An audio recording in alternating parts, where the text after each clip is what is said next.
Nicola Sturgeon's push for Scottish independence may endure a setback as the SNP's economic record comes under fire.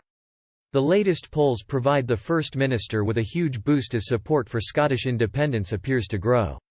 The survey by Panelbase showed 55% in favour of breaking with the Union, with 45% against, an exact reversal of the 2014 referendum result. The SNP is reviving its push for a second vote on independence, as Ms Sturgeon pledged to publish draft legislation for a new vote before next May's elections for the Parliament in Edinburgh. While she will want to capitalise on the sustained support for an independent Scotland, damning economic statistics could derail the SNP's momentum.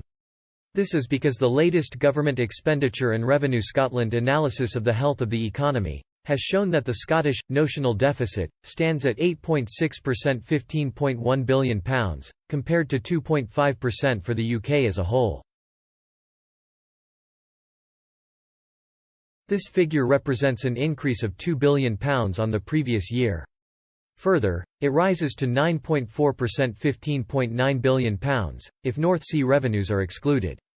The report also shows that despite rising tax revenues overall, Scotland's public sector take is £12,058 per person, £308 less than the UK average, while expenditure levels mean that on average, spending per person in Scotland is £1,644 higher than on those living elsewhere in the UK. The statistics haven't led to a break in party lines, as Scottish nationalists argue an independent Scotland would have the powers to make different choices, with different economic budgetary results. Meanwhile, Conservatives in Holyrood said the new figures proved the benefit of the pooling and sharing of resources across the UK. As British politics expert Dr. David Jeffrey highlights, the deficit increase could hurt the SNP's push for independence. He pointed to a poll by Survation for Progress Scotland in October 2019, which found that in a second independence referendum, undecided voters were more likely to think independence would be good for the Scottish economy in the long run, 35% to 19%. However, when these voters were asked what the three most important issues were for deciding how to vote in a next referendum, 34% replied with the state of the economy. Given that the deficit increase has been calculated without much of the impact to come from the coronavirus pandemic, faith in an independent Scotland could suffer. Dr. Jeffrey dissected the statistics in his column for CapX this week.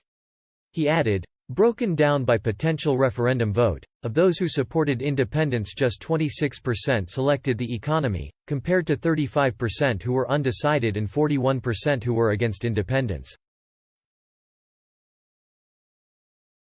The GERS figures will be used heavily by unionists to firm up their support and to convince waivers.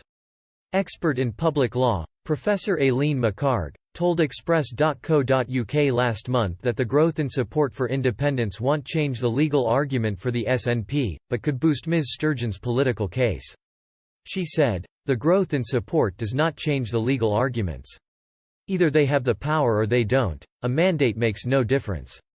The reason a mandate is important though is because in 2011, when the SNP last won an overall majority, David Cameron's agreement to facilitate a referendum at that point had a mandate. So the SNP will make it absolutely abundantly clear in their manifesto next year that they want a second referendum. If the SNP then gets an overall majority next May, then it will be difficult to dispute that mandate, but that's a political argument. It doesn't affect the legal argument. A mandate on its own can't impact the powers of a devolved legislature.